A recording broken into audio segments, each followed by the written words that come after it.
दरअसल एक रात फिरौन गहरी नींद में सो चुका था। चारों तरफ गहरा सन्नाटा छा चुका था और रात का काला अंधेरा हर तरफ फैल चुका था। यह सुनहरा मौका देखकर हजरत आसिया रजी अल्लाह ताला अन्हा बड़ी एहतियात से उठीं और अल्लाह रब्बुल आलमीन की इबादत में मशगूल हो गईं। काफी देर तक वह पूरे दिल जान से सच्चे इखलास के साथ अल्लाह की इबादत में डूबी रहीं। फिर उन्होंने दोनों हाथ उठाए और गिड़गिड़ाकर अल्लाह से दुआ मांगने लगीं। ए रब्बुल आलमीन, इस दुनिया में जो कुछ भी हो रहा है सब तेरी ही मर्जी से हो रहा है। तेरी इजाजत के बिना पत्ता भी नहीं हिल सकता। ए मेरे मालिक, मेरे शौहर को हिदायत अता फरमा। वह नादानी में खुद को खुदा समझ बैठे हैं, मासूम लोगों पर जुल्म ढा रहे हैं। उनके दिल को पाक कर दे, उसमें समझदारी भर दे और ऐसा इल्म दे जो उनकी आंखें खोल दे। ए अल्लाह, उन्हें उनकी गलती का एहसास करा दे। हम सब तेरी मखलूक हैं, हमें माफ फरमा और सीधे रास्ते पर चलने की तौफीक अता फरमा। हजरत आसिया धीरे धीरे खुद के लिए, अपने शौहर के लिए और सारी इंसानियत के लिए अल्लाह से दुआ मांग रही थीं। रोकर अपने दिल का सारा दर्द बयान कर रही थीं। लेकिन अचानक उनका यह रोना फिरौन के कानों तक पहुंच गया। वह तुरंत जाग उठा और कुछ अल्फाज भी सुन लिए। जब उसने देखा कि आसिया अल्लाह से मदद मांग रही हैं तो गुस्से से पागल हो उठा। गुस्से में चीख कर बोला, ए आसिया, अब तुमने हद कर दी। मेरी दी हुई रोटी खाती हो, मेरे दिए कपड़े पहनती हो, मेरे महल में रहती हो, फिर भी मेरी इबादत छोड़कर किसी और को खुदा मानती हो। मैंने तुम्हें बार बार चेतावनी दी थी, लेकिन तुमने मेरी एक बात भी नहीं मानी। आखिर क्यों? बोलो। हजरत आसिया ने बेहद नरम और मोहब्बत भरे लहजे में जवाब दिया, ए मेरे शौहर, मैं आपकी वफादार बीवी हूं। मेरा फर्ज है कि आपकी सेवा करूं और आपके लिए हमेशा भलाई की दुआ करूं। मैं अल्लाह से दुआ करती हूं कि वह आपको दुनिया और आखिरत दोनों में सलामत रखे। मैं कभी आपका नुकसान नहीं चाहती। लेकिन फिरौन का गुस्सा और भड़क उठा। उसने कहा, मुझे तुम्हारी ये बातें सुनने का कोई शौक नहीं। तुम्हारा यह रवैया मुझे बर्दाश्त नहीं। ये मेरी आखिरी चेतावनी है। आगे से अगर तुम्हारे मुंह से मूसा के खुदा का नाम निकला तो बहुत बुरा अंजाम होगा। हजरत आसिया ने बड़ी समझदारी और सुकून से जवाब दिया, ए मेरे शौहर, आप मिस्र के सबसे बड़े बादशाह हैं। सारी रियाया आपके हुक्म की ताबेदार है। ताकत और अक्ल में आपका कोई मुकाबला नहीं। फिर भी आप इतनी बड़ी नादानी क्यों कर रहे हैं? आप जानते हैं कि इस सारी कायनात का मालिक सिर्फ और सिर्फ अल्लाह रब्बुल आलमीन है। फिर आप खुद को खुदा क्यों कहते हैं? अगर आप सच में खुदा होते तो क्या एक छोटा सा मच्छर या मक्खी भी बना सकते थे? जब आप एक कीड़ा तक पैदा नहीं कर सकते तो खुदा कैसे हो सकते हैं? सूरज, चांद, सितारे, ऊंचे पहाड़, दरख्त, ये सब अल्लाह की कुदरत से हैं। क्या आप इनमें से कुछ भी बना सकते हैं? नहीं ना। फिर किस हक से खुद को खुदा कहते हैं? आप सिर्फ अपनी हुकूमत और ताकत के जोर पर यह झूठा दावा कर रहे हैं। बताइए, क्या मेरी बात गलत है? यह सुनते ही फिरौन गुस्से से दहाड़ उठा, ए धोखेबाज औरत, तेरी हिम्मत कैसे हुई मेरी आंखों में आंखें डालकर ऐसी बातें करने की? मुझे सवाल करने की जुर्रत? क्या तुझे नहीं पता मेरा कानून कितना सख्त और बेरहम है? अब सब समझ आ गया। तुम और मूसा दोनों मेरे खिलाफ साजिश कर रहे हो। तुम मेरी बीवी होकर मेरे कानून को ठुकरा रही हो, मेरी तौहीन कर रही हो। तेरा अंजाम बहुत भयानक होगा। कान खोलकर सुन ले, जो मेरे खिलाफ जाता है उसकी सिर्फ एक सजा है, मौत। यह कहकर फिरौन गुस्से में वहां से चला गया। उसी दौरान एक बहुत अहम वाकया पेश आया। हजरत मूसा अलैहिस्सलाम ने गलती से फिरौन के बावर्ची काबू को कत्ल कर दिया और फौरन मदयन की तरफ रवाना हो गए। फिरौन बेचैन और परेशान हो गया। उस रात वह हजरत आसिया को डांटकर महल से निकल गया और कई दिन तक लौटा तक नहीं। फिर एक दिन हंसते मुस्कुराते फिरौन उनके कमरे में आए और बोले, ए आसिया, उस दिन मैं तुम्हारी बातें सुनकर बहुत गुस्सा हो गया था और चेतावनी देकर चला गया था। बाद में सोचा कि शायद मुझे तुम्हें इस तरह डांटना नहीं चाहिए था। मुझे शर्मिंदगी और अफसोस हो रहा है। हजरत आसिया ने बड़ी नरमी से कहा, ए मेरे जान के शौहर, शर्मिंदगी की कोई बात नहीं। आप मेरे शौहर हैं, मुझे डांटने का पूरा हक आपको है। लेकिन मैं इतना जरूर कहूंगी कि मेरे ईमान और मेरे उसूलों को कोई धमकी हिला नहीं सकती। मैं मौत से नहीं डरती। मेरा सहारा सिर्फ अल्लाह रब्बुल आलमीन है। फिरौन ने कहा, ठीक है, एक सवाल है, सच सच बताओ, मूसा अब कहाँ है? हजरत आसिया बोली, मुझे नहीं मालूम, आप ही बताइए। क्या आपको लगता है मैं जानती हूं? क्या मूसा को कोई तकलीफ है? फिरौन बोला, नहीं नहीं, मेरी या मेरी फौज की तरफ से उसे कोई तकलीफ नहीं, बस वह कई दिनों से नजर नहीं आ रहा। हजरत आसिया ने कहा, देखिए, अब मूसा समझदार और बालिग हो चुके हैं, उनका इल्म और फहम बहुत बढ़ चुका है, वह अच्छी तरह जानते हैं कि क्या सही है और क्या गलत। फिरौन ने पूछा, तो क्या तुम कहना चाहती हो कि अगर वह मेरे सामने आते तो मैं उन्हें मार डालता? हजरत आसिया ने सादगी से कहा, यह तो आप ही बेहतर जानते हैं कि आप क्या करते। फिरौन बोला, मेरा सबसे बड़ा दुख यही है कि मेरी बीवी होकर भी तुम मुझे खुदा मानने से इनकार कर रही हो। सारे मिस्र के लोग मुझे खुदा मानते हैं, सिर्फ तुम नहीं मानती।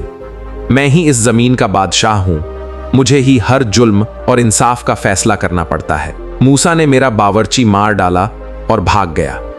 अगर मैं उसका हिसाब न लूं तो मेरी कौम मेरे बारे में क्या सोचेगी? हजरत आसिया ने कहा, अगर मैं आपके सवाल का जवाब दूं तो क्या आप बता सकते हैं कि आपने कितने मासूम बनी इस्राइल के बच्चों को कत्ल करवाया? क्या आपने कभी अपने इस जुल्म का हिसाब किया? बस एक ज्योतिषी की बात पर यकीन करके आपने हजारों मासूमों की जान ले ली। क्या यह जुल्म नहीं? क्या इसका कोई हिसाब नहीं होगा? फिरौन गुस्से से कांपता हुआ बोला, मैं तो सोच रहा था कि आज गुस्सा नहीं करूंगा, लेकिन तुमने फिर भड़का दिया। सुन लो, मैं अपने इलाही दावे से लोगों के दिलों में अपनी बादशाहत कायम रखना चाहता हूं। आखिरी बार कहता हूं, मुझे खुदा मान लो, वरना अंजाम बहुत बुरा होगा। हजरत आसिया ने पूरी हिम्मत और सुकून से जवाब दिया, और मैं भी आपको आखिरी बार कहती हूं, मैं सिर्फ अल्लाह रब्बुल आलमीन को खुदा मानती हूं, उसी की इबादत करती हूं, उसी पर ईमान रखती हूं।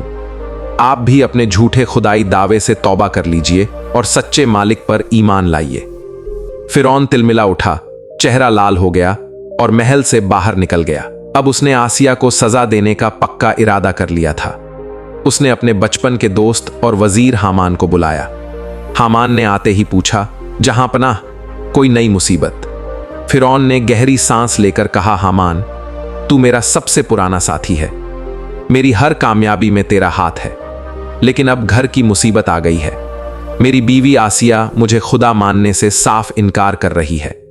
मैंने धमकाया, छोड़ा भी, फिर भी वह रातों को अल्लाह से दुआएं मांगती है, रोती है, बुदबुदाती है, और मूसा को भी अपने रास्ते पर लगा चुकी है।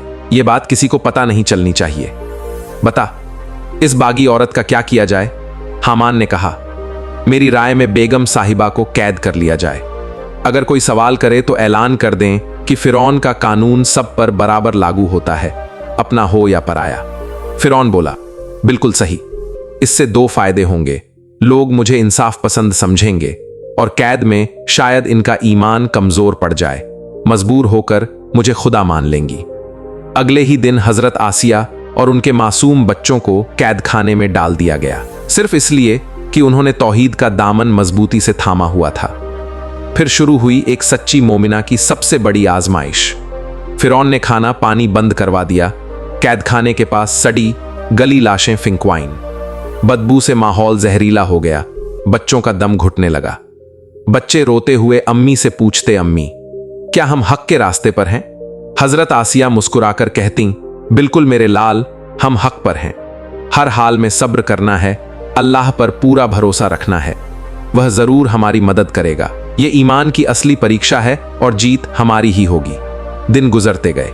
एक दिन हामान खुद आए और बोले, बेगम साहिबा, बस अपने शौहर को खुदा मान लें, सारी तकलीफें खत्म, वापस शाही महल, ऐश ओ आराम, इज्जत सब मिल जाएगा। हजरत आसिया ने शांति से कहा, हामान, तुम मेरे शौहर के दोस्त हो, लेकिन जिस रास्ते पर तुम दोनों चल रहे हो वह तबाही का रास्ता है। आज तुम मुझे मौत का डर दिखा रहे हो। मैं जानती हूं कि एक दिन सबको मरना है, लेकिन मरने के बाद न तुम न फिरौन मेरे मालिक रहोगे। फिर तो मैं सिर्फ अपने रब के दरबार में हूं। हामान मायूस लौट गए। हजरत आसिया का ईमान और भी बुलंद होता गया। एक दिन फिरौन को पुरानी मोहब्बत याद आई, सोचा शायद अब टूट चुकी होंगी। हामान को साथ लेकर कैद खाने गए। हामान ने कहा, आज भी आपके शौहर आपसे बहुत प्यार करते हैं। बस एक बार उन्हें खुदा मान लें, सब पहले जैसा हो जाएगा। हजरत आसिया ने फिरौन की आंखों में आंखें डालकर कहा, जो शौहर घमंड में आकर खुद को खुदा कहे और अपनी बीवी बच्चों को जंजीरों में डाल दे, वही आज मिलने आए हैं। फिर भी मैं खुश हूं कि आप आए। फिरौन ने कहा, आसिया, तुम मेरी पहली बीवी हो। मैंने जिंदगी की शुरुआत तुम्हारे साथ की थी। तुम जानती हो मैं तुमसे कितना प्यार करता हूं। फिर भी कैद में क्यों डाला, यह भी जानती हो।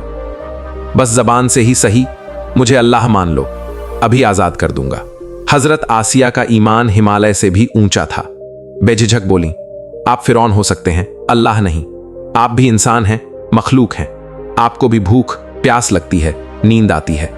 कुछ बेवकूफ आपको अल्लाह कह सकते हैं, मैं कभी नहीं कहूंगी। मेरी जान चली जाए तो भी झूठ नहीं बोलूंगी, बल्कि आप अपने इस झूठे दावे से तौबा कर लें। एक बार सच्चे दिल से ला इलाहा इल्लल्लाह कह दें, मैं खुशी खुशी आपको अपना भाई कह दूंगी। वरना याद रखिए, आखिरत में आप पर बहुत सख्त अजाब होगा। फिरौन का चेहरा गुस्से से तमतमा उठा। चीखा हामान, बहुत हो गया, जा ऐलान कर दे, कल खुले मैदान में इस गद्दार औरत को सबसे सख्त सजा दी जाएगी। सारा मिस्र देखेगा कि फिरौन को अल्लाह न मानने का अंजाम क्या होता है। हजरत आसिया समझ गईं कि कल शायद आखिरी दिन है। रात भर इबादत में गुजारी। सुबह हुई। शहर के हर कोने से लोग जमा हो गए। हजरत आसिया और उनके मासूम बच्चों को कैदी बनाकर मैदान में लाया गया। सन्नाटा छाया हुआ था। फिरौन आखिरी बार आए और बोले, आसिया, अभी भी वक्त है, मुझे अल्लाह मान लो। हजरत आसिया मुस्कुराइन, मैं सिर्फ अल्लाह रब्बुल आलमीन पर ईमान रखती हूं, आप भी मेरे मौला को अपना लें। फिरौन दहाड़ा, तुम जानती भी हो मेरे सामने कौन खड़ी है? हजरत आसिया ने फिर मुस्कुराकर कहा, हां, बहुत अच्छे से जानती हूं, आप और मैं दोनों अल्लाह की मखलूक हैं। फिरौन बोला, अभी भी मान लो, वरना मौत पक्की है। हजरत आसिया ने शांति से कहा, मैं जान की भीख नहीं मांग रही, मैं तो अपने रब के पास जाने को बेताब हूं। फिरौन ने हुक्म दिया, इस नाफरमान को कत्ल करो, लाश जंगली जानवरों को डाल दो। हजरत आसिया ने चेहरा आसमान की तरफ उठाया और दुआ की, ए मेरे अल्लाह, मुझे जन्नत में अपना घर अता फरमा, इन जालिमों से निजात दे। फिरौन ने गुलामों को हुक्म दिया, बड़ी खौलती देग तैयार करो। देग में तेल उबलने लगा। भाप और गर्मी से लोग कांपने लगे। हजरत आसिया का चेहरा और भी रोशन हो गया। बच्चे डरकर पूछने लगे, अम्मी, क्या हमें इसमें डाला जाएगा?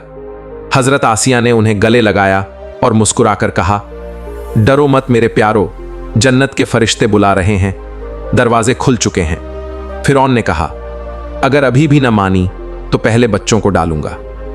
हजरत आसिया बेखौफ बोली, हमें मौत का कोई डर नहीं, हम अपने रब के पास जा रहे हैं। फिरौन पागल हो गया। जल्लाद को हुक्म दिया, बच्चों को इसके सामने डालो। एक एक करके मासूम बच्चों को खौलते तेल में फेंका गया। नन्हे जिस्म टुकड़े टुकड़े हो गए। आखिरी बच्चा मां से लिपट गया। फिरौन खुद आगे बढ़े। बच्चे ने सोचा शायद बचाएगा, लेकिन फिरौन ने उसे भी बेरहमी से देग में फेंक दिया। फिर भी हजरत आसिया के चेहरे पर ईमान की नूरानी चमक और बढ़ गई।